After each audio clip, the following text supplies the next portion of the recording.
deck that I had just used. So the results can vary. Yeah, you're signing autographs, and then afterwards you're just watching the juniors and seniors play, and you're already out of the tournament.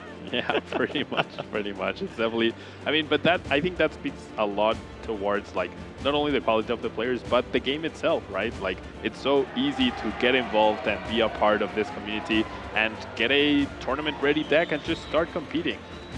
Yeah, that's for sure, and especially with the products that we've seen coming out of TCPI, it's been so easy to just go to your local store and grab one of these, like the Ice Rider Calyrex deck, the Mewtwo VMAX deck that you could just get off at the store for like 20 bucks or whatever it is, and you're ready to go. You can play in a tournament like this and at least try to keep up. It's pretty viable.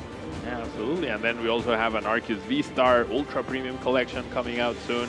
We had the Origin Form Palkia box that includes one Palkia V and one Palkia V-Star already. So if you're looking to play Palkia or you're looking to play Kieran, those are great products to be able to have. Yeah, maybe not playing Palkia after this event. We've noticed that's been a disaster. We had one on stream and it did not go very well.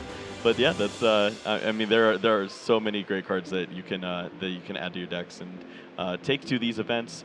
But it looks like we are ready to get underway here in round number 14. Two great names. Let's go ahead and take it to the table. All right. On one side of the table, we have John Eng from North America. And then on the other side of the table, we have Augustín Campo from Argentina. So more Latin America representation right here at the Latin America International Championships. Yeah, it's exactly what we love to see. Traveling from Argentina to come over to this event, and has 31 match points right now. Very strong, looking to get a win and potentially an ID in the following round. Could lock up a spot in the top 8. John Eng on the other side with 30 match points, so possibly going to be looking for the 2 victories in the next 2 rounds. And John is a player that we've seen so often on the stream and the regional events, continually finding these very strong starts, but hasn't been able to close out, and has an opportunity here to potentially win a few matches and make it to the top 8. Yeah, John definitely a very consistent player. I've played him quite a bit throughout the years, and I had one season where I believe he had aged up recently, and then there were other very high quality seniors that had aged up, and I just couldn't beat them for the life of me. There was no way. I kept joking that the new school was beating the old school all the time. I couldn't get a win against John. I couldn't get a win against other players that had aged up. So yeah, these senior players there, I think they really absorb the game, and it's a very exciting time to play as compared to when you and I were seniors. So it's definitely like the game has grown so much since then. And it's definitely like they make lifelong friendships and whatnot. So very cool to see them also be successful as a master. Yeah, even Reagan Retzloff, who's still doing very well in this tournament. This is a first year in Masters, and obviously we saw the performance that he was able to have in the senior division. A little bit more about Augustín. Has a 38th place finish at the International in Sao Paulo in 2018. So looking to do a little better now this time. I think that's almost guaranteed with 31 match points. And also a 4th place finish at the special event in Argentina in 2019.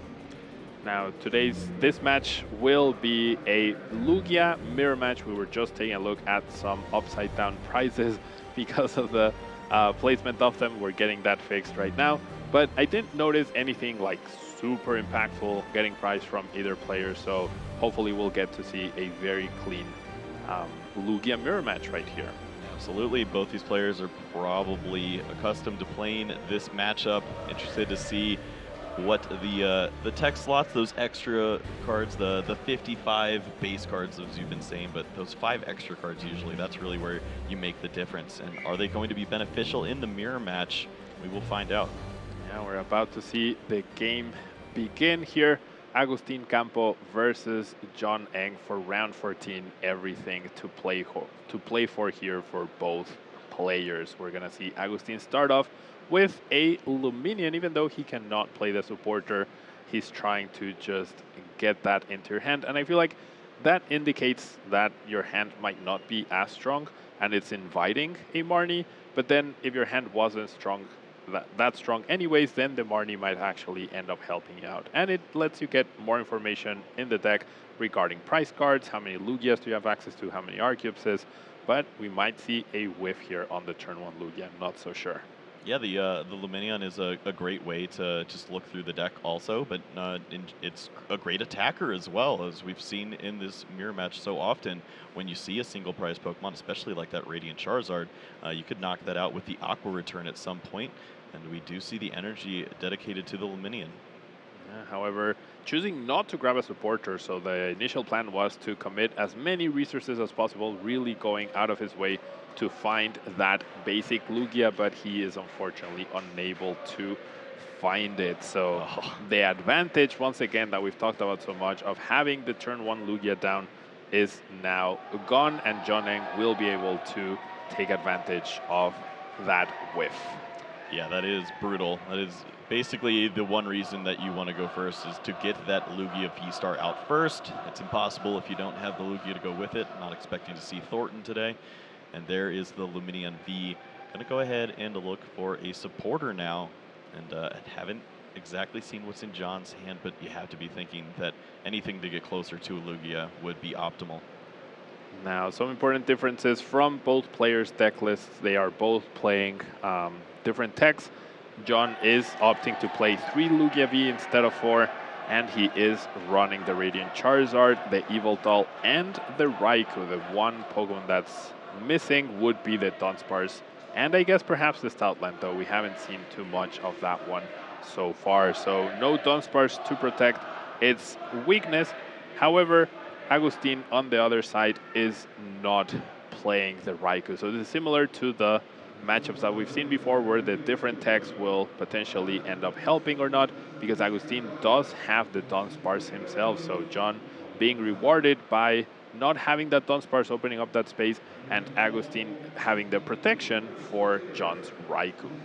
Yep, Augustín is missing the Manaphy in this list, so perhaps the bench damage that could come down from the Raikou may be relevant at some point. Of course, we still have yet to see a Dunsparce or even a Lugia at this point for Augustín, so I guess I won't get too far ahead of myself. John, on the other hand, desperately looking for one of those 3 Lugias or a way to search it out. Looks like we do see at least a Quick Ball. So that should be very helpful, and even tossing the Arceus. Yeah, getting the Arceus feels really good here. Getting that Lugia when your opponent was not able to do so, and they had won the coin flip, certainly feels good. What's not going to feel great for John, though, is if he's forced to take down the Pumpkaboo with Radiant Charizard. That's a big energy commitment for very little reward.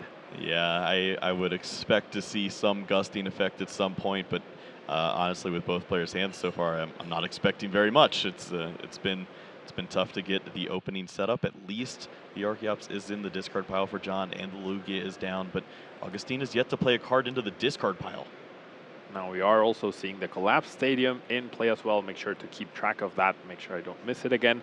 The pressure is off John, though, to get 2 Lugias down, because it's not really threatened. Augustín cannot really attack other than with Pumpkaboo's attack really next turn, and that's not going to be enough to deal with a Lugia. So John sitting in a very comfortable spot here if he has the potential to set up the Lugia, set up the Arceus, and ghost a 2-prizer, ideally Augustín's single Lugia. That would basically put him in a very big advantage. Yeah, the pressure is certainly on Augustín at this point. Just needed 1 Lugia last turn, now multiplied here, as it will be looking for at least 2, and this is not very strong. The Serena triple discard, at least the Archeops are in there, but only for 2 cards. Yeah, we've been praising Serena Ultra Ball all weekend. Yeah, there's the Ultra Ball, so he will be able to find that Lugia now. Only 1, however. So if John can capitalize on that, that will be very good for him. And as I was saying, we've praised Serena so much over the weekend. The fact that it gives you option always plays towards benefiting skillful plays. However, it's not a perfect card. If you have a lot of cards in your hand and you're trying to set up, then even when you discard 3, right, you only draw 2. So that can be a small drawback, and it's certainly not better than Research in that situation. But better than Marnie, because you really need to get those Archipses into a discard pile. Yeah, I mean, if you think about the way that this hand unfolded, if the Ultra Ball was in hand, it's completely different. You're able to toss the Archeops, get the hand low enough, and then you can use the Serena for potentially full effect, and not maybe you're not only looking for one Lugia, you might find the second instead. Going to lose a ton of resources here. Ultra Ball, after getting the hand up to 5, now back down to just 2, and it's Lugia Pass. It's Lugia Pass, and Augustín did get rid of that Marnie as well, so I'm wondering if he has a follow-up supporter to what he just did. And if John chose not to take a prize card for some reason here, then the collapsed stadium could also be another problem for Augustín, because he would only be able to access one of those Archeopses. So we've seen players before today and yesterday not take prizes on purpose, delay their summoning star a little bit to take advantage of the collapsed stadium and clogged up benches. And this could be the case to try and get a better attacker set up than, or a more cost-efficient attacker than Radiant Charizard here. Well, I believe it's just the one Archeops in the discard pile right now, and maybe if Radiant Charizard had a 2 retreat cost, this would be a different story, as we do see that there was a Serena in hand for John, and we obviously know that the reach for the Lugia V-Star is available, but maybe the energies to attack with a Lugia this turn aren't there, and that would mean that you have to commit all of these energies to the Radiant Charizard, which feels a little awkward, but at least it handles a Lugia. Yeah, committing 5 energies to Charizard is not ideal, but yeah, that's what we are going to see. John recognizing that the advantage that he gains from starting the price trade-off will hopefully make up for the slower start that he's been getting, or if he has enough, as I said, to target down the Lugia, if he has a ghosting effect in his hand, then it will certainly be worth it, because that will be another delayed turn for Augustín, with the small drawback that John will not be able to attack with Charizard the following turn. And I believe I do see the boss's orders in his hand right now.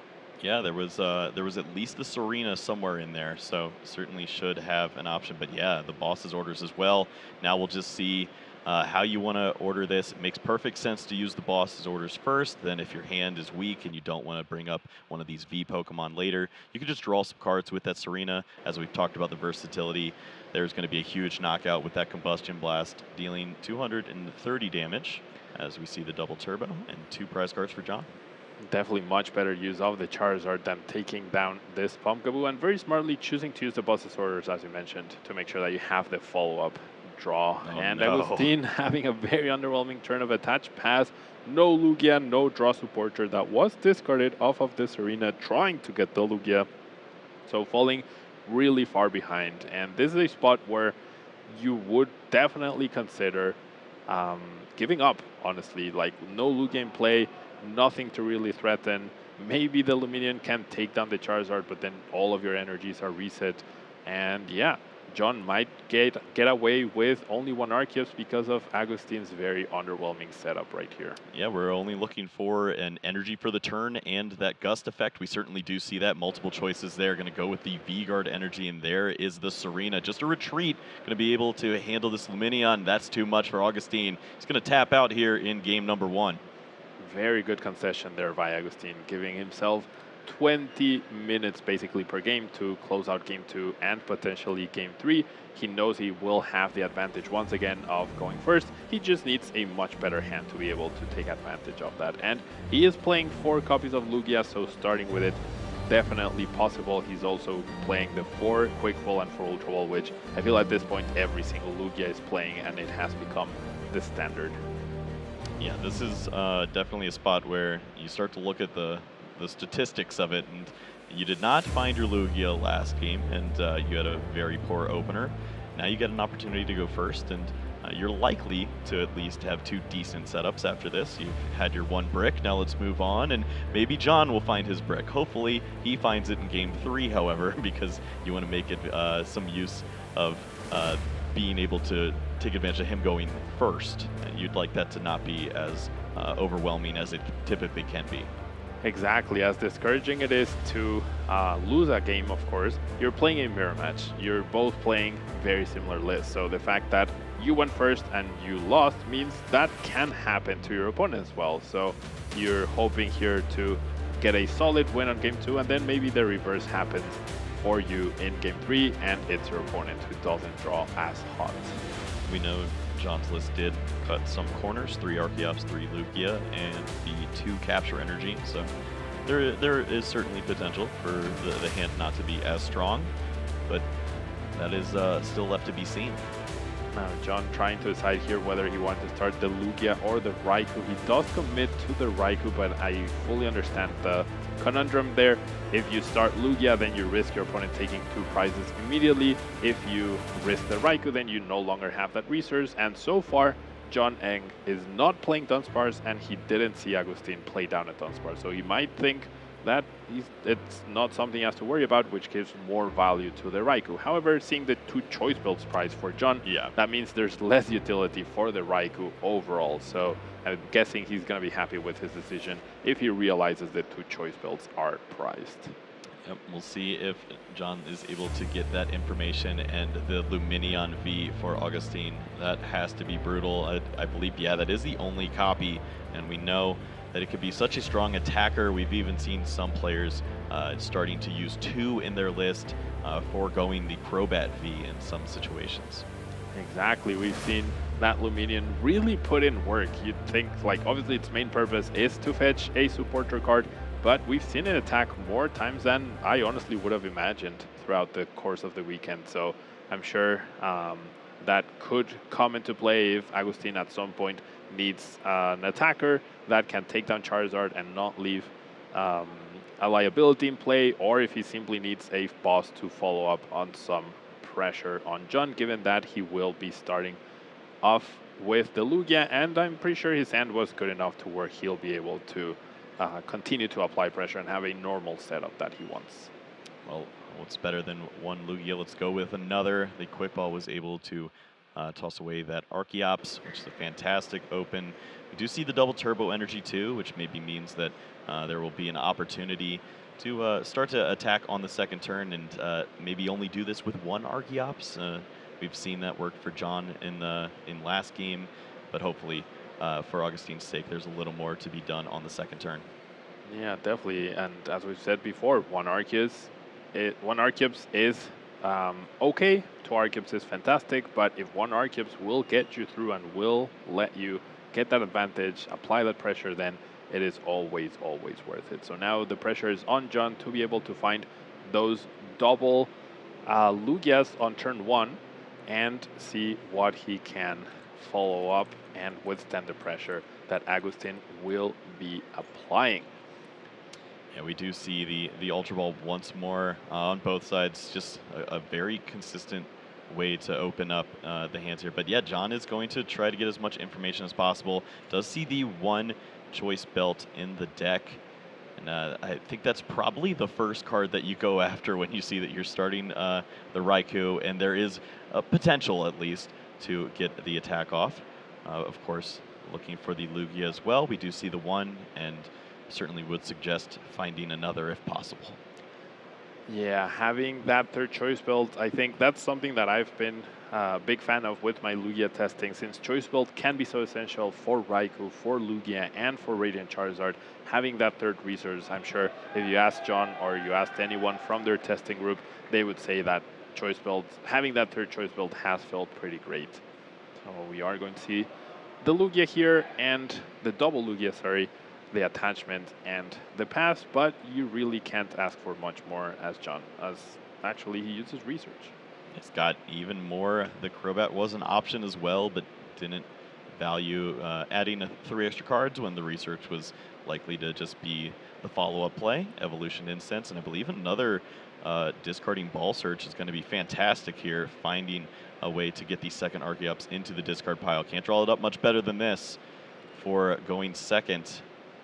Indeed, that will allow John to potentially either commit to an attacker, an alternate attacker, instead of using Lugia, as we see the Evil Doll. However, if, once again, the Collapse Stadium was something that came into play, then that could be problematic if Augustín didn't get the KO. But we are actually instead going to see the Manaphy. So John, with no information about his opponent's deck, just assumes that since he is playing Raikou, he needs to protect from a Raikou. But as he'll see as the game develops, there's nothing to worry about in that regard. I think that should be just about it. We do see a couple more items in the hands, but no real need to overextend in a situation like this. Let's see what Augustín has on the other side. He is holding the incense to be able to get that second Archeops into the discard pile. I believe there's only one so far. He is having that decision between guaranteeing the Lugia or just getting that Archeops in the discard pile. I feel like with the research in hand, with 4 instances and 4 Ultra Balls still available, you definitely want to commit to getting that second Archeops. It's just so useful, so good for the follow-ups, and you have the initiative, and double Archeops will certainly allow you to keep up the pressure. I guess the question was, if he has some sort of costing effect, he might have wanted to go after a Lugia, but I think that's only valid if there's only one Lugia in play, like was the case the previous game for Augustín.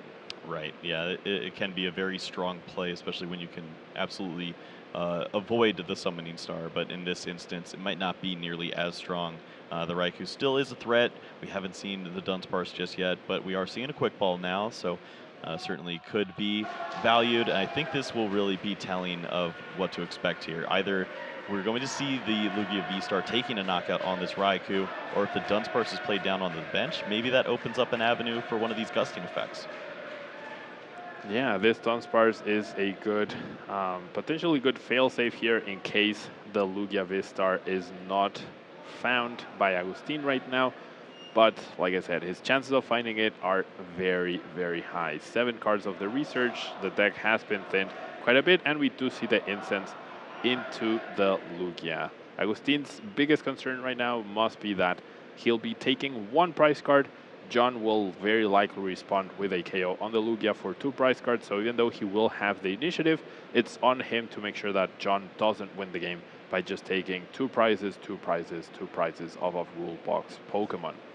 Yeah, that can definitely get scary. Of course, the prize pips are inaccurate in this point. John hasn't taken prize cards yet, so we'll see if we can get that adjusted soon. Both players are at 6 prize cards, and we are going to see the first V-Star flip here as the Summoning Star is going to bring these 2 Archeops up onto the table. Yeah, with the 2 Archeops, Augustín must be feeling very, very comfortable. Definitely things going your way, or his way rather, in this game. He'll be able to power up, saving those powerful energies as well. Maybe with the V-Guard he can prevent John from taking prizes on the Lugia V-Star. That would also be huge, further putting him ahead.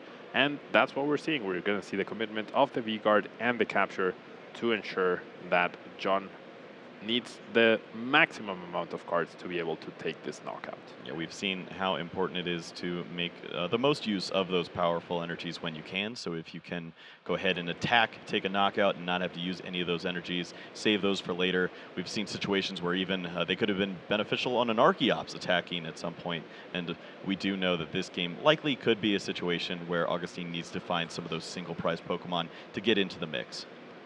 And then grabbing that Aurora energy of the prize cards will let Augustín have an easier time attacking with Evil Doll or an eventual Radiant Charizard if he needs to.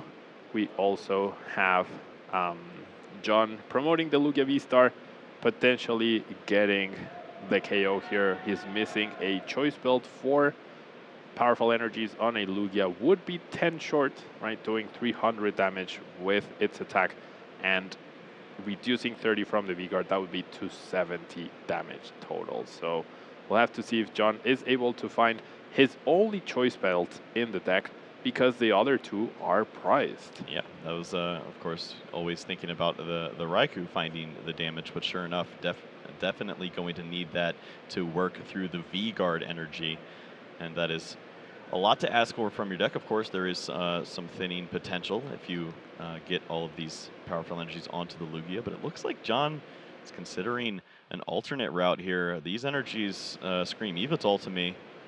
Yeah, definitely. The lineup of the energies at the front of the deck definitely screams Yveltal, and that's probably because John recognizes that it's not going to be easy to take this KO. It will be costly though. He will be losing 2 energies on the retreat cost, or at least a double turbo, and he will be committing 5 energies. But if he's able to free up a choice belt from the prize cards, there's no way Augustín cannot deal with this Yveltal, because if he chose to take 2 prize cards on a Lugia, then the Yveltal would remain in play powered up, and it would not be ideal because it could just take the next KO. So forcing the player to deal with Yveltal or have it remain in play is always an easy decision.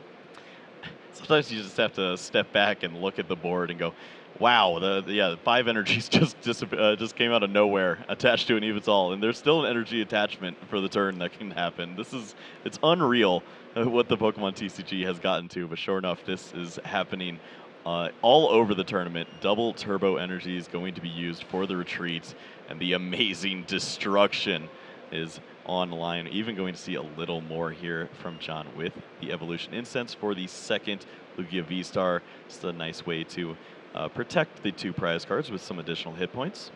Yeah, this is a big commitment from John in terms of resources, in terms of energies, having to utilize that second double turbo to retreat, but keeping that powerful energy. That does mean Lugia will have a chance to take a big knockout now that the V-Guard energy is gone. John no longer has much use for the choice build on his Lugia, but he will certainly be very happy to utilize those in case he needs one for Radiant Charizard. So things lining up very nicely here for John, despite going second.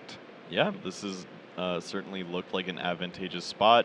The prize card for Augustín wasn't terribly impactful, although it was on a Raikou, but John is just taken away one of the biggest threats that Augustín could potentially make. Yeah, now it's on Augustín to respond to this. I think the Pokemon you wouldn't want to use is the Arceus, because even though it is a very easy knockout on the Yveltal, losing that resource of the Arceus basically puts your Yveltal out of commission, which you might need to use in order to deal with a Lugia. However, he is eyeing this Stoutland here. With the Stoutland and 4 powerful energies, he would be able to knock out Yveltal with its attacks.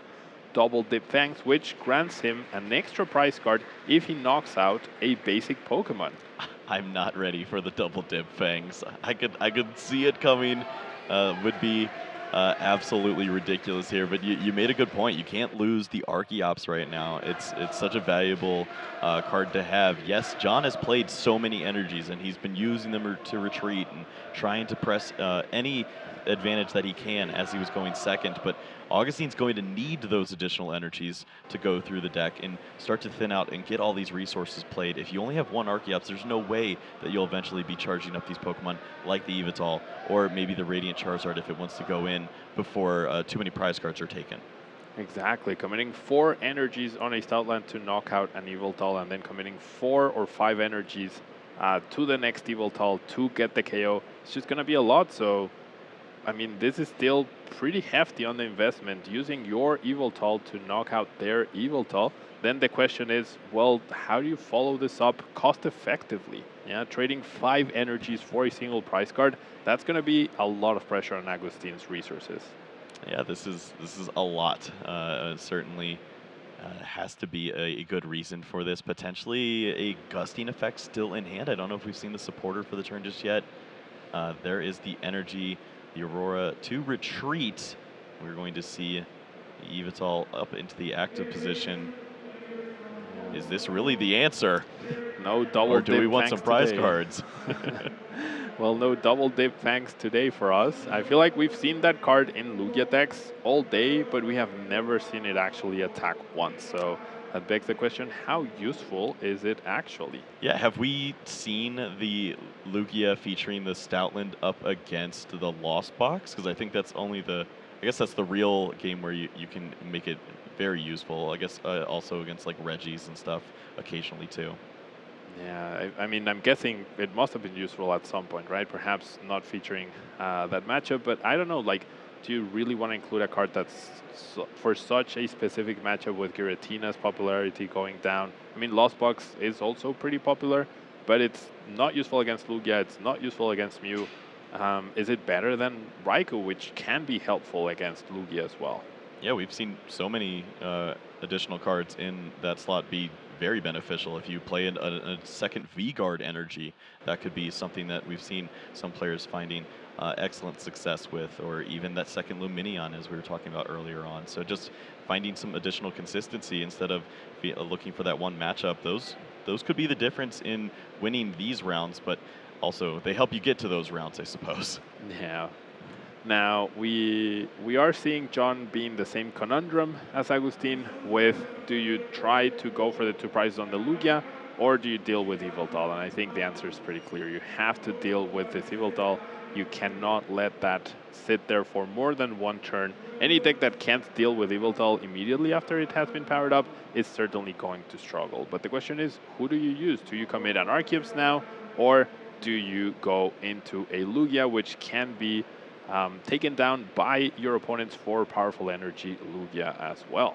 Yeah, I think this situation is a little bit different than what Augustín was facing, as Augustín hadn't accelerated any energies at the time that we had seen the Archeops on their side. So now John's in a situation where there are only so many energies left to accelerate. You might as well start to make good use of them, and if you could get them onto the Archeops, you should have enough energies to close out with a card like Radiant Charizard, or make use of something like this Luminion, as we're seeing, a very strong alternate route to take a knockout. Yeah, once again, praising this beautiful Luminion with its Aqua Return attack. It can do the job, and it doesn't waste a single energy. Perhaps the one that was used to retreat into it. But outside of that, that Luminion, a very cost-effective attacker. It's great against all of the single-price attackers that have 110 HP, Yveltal, Raikou, and Charizard, which has more, but it is weak to water. So Luminion, a fantastic answer, and then you get to potentially use it once again to get a boss, to get a Serena, to target down those last few prizes, or simply a Research or Marnie to get you out of a dead draw. Yep, you do lose the 1 card from the retreating, but of course you get to preserve many energies, and John still considering, can I lose an Archeops at this point? I certainly don't want to promote something like that Manaphy I'd walk right into, perhaps that Stoutland that was spoken of earlier, and Archeops and the high hit points going to be the choice. John not choosing to give up on that Manaphy. He has not seen the Raikou. He does not know his opponent doesn't play Raikou, so he actually values the bench protection that Manaphy offers more so than the energy attachments that Arceus offers. However, given John's current setup, if he lost the Manaphy, there's no easy target for Augustín to take down, even if he were to play a Raikou. So I don't know, I feel like that's a little questionable. Of course, 120 bench damage is impactful, but how impactful is it really on the Lugia when Augustín still has access to all 4 powerful energy at this point? Yeah, that's a great point. I don't know if the Manaphy is really doing much of anything other than being a liability at this point. Potentially could be targeted down if the Stoutland was a desperation play or something of that nature, and plenty of Pokemon on the bench with a lot of hit points, and John really hasn't been in a situation where he's had to leave any liabilities on the bench. So we saw the Yveltal, even though it has lower hit points, it was already used in the attacking phases early on in the game. Yeah, now with the Stoutland gone and the educated guess that you could take here that no Lugia deck is playing any sort of Pokemon recovery, then you know it's not something you have to worry about. And that Manaphy, because it's blocking Raikou from attacking the bench, it's impossible for it to take 2 prizes. So I think you'd be in a very comfortable spot here, giving up on the Manaphy and saving that Arceus. But John does not know that there's no Raikou, so. Well, it's been a little bit of time here as Augustín is contemplating how to go about this turn. Certainly is awkward being down 1 prize card in this exchange, as you were the player who went first. We are going to see the attachment, at least 1, going to the Arceus by way of the Primal Turbo. Yes, Augustín is looking through his deck. He doesn't have a lot of resources left. He cannot afford to attack with the double turbo here, because that would not be enough. We've seen players before underestimate the HP that Arceus actually has. It looks like a single price Pokemon, which usually have less HP, because Arceus is not evolving from the fossil I would normally would, but it still features a good amount of HP, and it does require 2 powerful from an opposing Archeops to even be able to KO it. Yeah, we are going to see the double powerful energy and that capture coming down. Radiant Charizard added to the bench for Augustín, and that will be enough damage for a knockout, but we do know that the powerful energies are a valuable resource. We'll see if those are available in the end of this game, as it is pretty difficult to close out, especially as likely an Archeops will fall here. And you can see the value of that very early game, not even early game, pre-game decision that John went for, choosing to start the Raikou instead of the Lugia. He's now being rewarded. He somehow went second. Augustín got an ideal setup, and John retained the initiative in this price trade-off because Augustín was only able to take 1 prize card on that Raikou. So John being rewarded by that decision, and you can see like how important it is to think about everything, right? Just because you're playing a Lugia deck, that doesn't mean you want to have Lugia out immediately, especially if you're going second. It becomes a liability. Even if you have the possibility to guarantee another Lugia on the bench, it's much better to have a single one in the active spot. Yeah, you said thinking of everything, and look at this. John going to line up to go down to just 1 prize remaining and using the gift energy from the Archeops there to assist in maybe avoiding some of that awkwardness with a card like Marnie or even Roxanne, if that would be featured. You could just avoid worrying about losing that hand, and the Radiant Charizard is also getting ready on the bench. Yeah, with that gift energy, John protects himself from any potential Marnie party trick, Roxanne, really taking away any options. He also has a Radiant Charizard down, so he has 2 Pokemon that can potentially attack. There's nothing that survives a Radiant Charizard hit, and there we see Augustín recognizing John's unsurmountable advantage, and we see the match. Yeah, that was quite a way to close out there. John overcoming the odds twice, winning both times, going second in the match. And it looks like both players have plenty to say to each other about those games. Very exciting to see some really strong play with the Lugia build, and John was really just finding all of the perfect lines there. We saw sneaking in that Luminion at the perfect time, getting that Lugia set up in a basically checkmate position at the end of game 2. Yeah, and John didn't have any need for those choice builds at the end, so even though they play 3, they recognize how important they are. Pricing 2 didn't really matter because John was able to use the right resources at the right time. And I think the biggest thing in that match was John realizing that he could afford to commit those 5 energies on the Yveltal. It was a very favorable trade, and it forces your opponent to immediately deal with that. So Augustín could not get ahead in the price trade-off, and that allowed John to change the initiative to be on him. Yeah, I love the respect that we see from Augustín at the end of that game. Very passionate in the high five, the handshake that goes at the end of the game to John, doing that multiple times, of course, giving that to the judge as well. And then, I mean, this is a big game. This is a game that potentially means that Augustín isn't going to make top 8 anymore. And there was everything on the line there. Absolute gentleman at the end of the game to here on the big stage. Yeah, I know a lot of players, especially from Latin America, like their one chance of being on stream is at the Latin America International Championship, right? Or perhaps at Worlds, but we can only stream 1 match. As much as we would love to stream plenty of people every single round, we can only feature 1 match. So it's very nice to see that sportsmanship towards the end of the game. Yeah, very nice. Excited for John. This is a very great opportunity, a win-and-in situation as we currently see it right now. Maybe we'll get some information later and see if the ID is possible, but let's expect that a victory is necessary in round 15 for John, and this has been a long time coming for him. He's been working diligently to make this happen, had an opportunity at NAIC at these last few regionals, and it just hasn't really happened yet, and I'm excited to see if this is his tournament. Yeah, absolutely. John, like we've talked about, has a very prestigious history within the game. Very good senior, has top-cutted a bunch of regionals, has top-cutted NAIC. He's now here at LAC with a very good chance at top-cutting, and this might finally be his run. Yeah, I remember my first introduction to John Eng on the scene. I had just moved to Maryland for college, and I was going to check out the local league, and here comes this 9-year-old, 10-year-old goofball who has no idea. He's like, "Oh my God, you're Kyle!" And I'm like, "Hey, dude!" And sure enough, years later, it's, "Oh my gosh, you're John!" How the tables turn, don't they?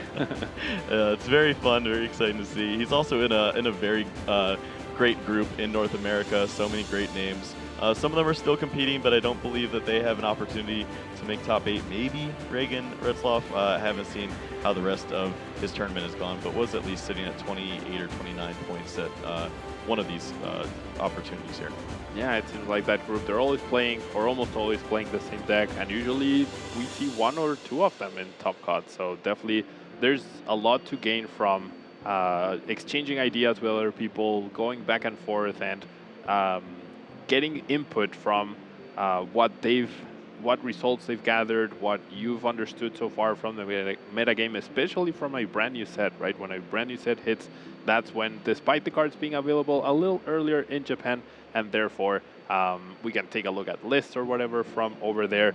That's not, their metagame is not always 100% representative of what we get in the other side of the world. So there's a lot of ground to cover with new sets, and being in a group with a lot of talented players definitely helps. Yeah, the credit has been given to Justin Bakari before, as he is really the one who puts in a lot of the work, but obviously there has to be another player on the side of that table, and many times it's been Isaiah putting in the work, but I'm sure that everyone's trying to put in their fair share at this point and help out the group find the perfect 60, and you also got to play it a little bit to make sure that you're the right pilot for the deck.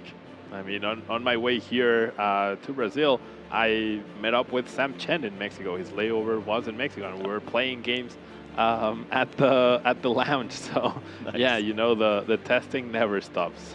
That's perfect. Well, let's go ahead and take a look at John Eng and hear about his performance from his own mouth. Go ahead and take it away at the stage. Thanks, Kyle and Pablo. Yes, I'm here with the winner from the last round, John Eng. Cheering for you, man. Congratulations, first off. 10, 1, and 3. Great place to be. 33 match points. Still very much fighting for a spot. How do you feel about where you're at right now going into this last round? So I have no clue the math for top 8. I might be able to intentionally draw, and that might bubble me in, but I have a feeling I'm going to have to play out next round and get the win. So being at 33 is like really awkward because you're like just under the threshold to getting in. But you know, I'll do some math and see where that puts me. Check out on that resistance, maybe see where you're at there. But yeah, still regardless, however it ends up in the last round, already a great run. Another successful tournament from you without a doubt. Now, you played the Lugia Mirror in this last round, which is something I'm sure you've played many times throughout the course of this weekend. Why don't you tell us about some of your experiences with that mirror match and how that aided you in this last game you just played? So yeah, that was my 11th Lugia Mirror of the weekend. And yeah, no, I mean, the matchup is, like we said yesterday, heavily favored person who goes first, but there's a little bit that goes into it. You know, person who goes first can play a supporter, so they have less opportunities to set up. Usually if the person who goes first gets double Archeops in the discard, it's like, all right, congrats, you win. But there's a lot of, like, you know, if your opponent benches multiple 2-prize Pokemon, you can get ahead if you're going second. There's a lot of comebacks with, like, 1-prize Pokemon that you can use, so there's definitely layers to the matchup that still need to be explored. And you won a 2-0 set there where you went second in both of those games, right? So definitely impressive. Obviously, your opponent missing the Lugia in game 1 is going to be really tough to come back from regardless, but you were able to implement some of those strategies. Now, our casters were having a little bit of question about a play, and you were also talking to me backstage about it already. You said to me, why did I promote the Archeops? So talk us through the end game there. After you use Lumineon, you have a choice between sending up one of 2 Lugia V-Star, one of your 2 Archeops, or the Manaphy. What was going through your mind? So, I don't know, Chip. I was like, oh, Archeops is harder to kill. I'll still be able to, you know, attack with Lugia next turn if I find an attachment. Like, the Manaphy was easy. I was worried about potential Stoutland plays, and then also, I was thinking I wanted him to use, I thought he had already used a powerful energy, to be honest with you. So I was like, oh, if I promote the Archeops, he has to commit 2 more powerfuls with an Archeops to kill it, or knock it out. And then he would have 1 powerful to work with. His Lugia can never one-shot my Lugia back, and I'd still be ahead from there. But it was my mistake. I was so far ahead that I should have just, like, put up the Manaphy, and then with double Archeops in play, and the double gust effect in my hand, I was just like, if he doesn't Marnie me, then I should just be chilling. But thankfully, I top decked the capture energy. I have a, yeah. Well, it works out in the end. I guess you were out of double turbos then to be able to get the extra energy needed off of just one single Archeops. So ends up working out. You get the win here. Like we mentioned, a 10-1-3 record. We'll definitely be watching how this last round goes for you, rooting for you. Hope you can, succeed here in this final round. Anyone you want to say thank you to who helped you prepare for this tournament? Any shout outs you want to give? Yeah, I'd like to shout out the entire group. See if I can remember everyone. Isaiah, Justin, Reagan, Xander, Sam, Rahul. All of them saved my tournament because I was, before the tournament, not going to play this deck. I was going to play some Lost Box deck with like Rayquaza and stuff like that because it was going pretty well for me in testing. But they were like, John, don't be the only one to not play it. Play Lugia. I switched, and now I haven't checked in on Reagan and Isaiah, but they're both in contention for top 8 with some wins, so it would be so sick if all 3 of us made it. We'll see what happens indeed. Last round coming up very shortly. For now, we'll throw it back to the casters. Thank you, Chip. Yeah, it's great to always hear from John. And to give him a little bit more information, we did get to check in and see Table 8, Reagan Retzloff did lose. So at 29 points,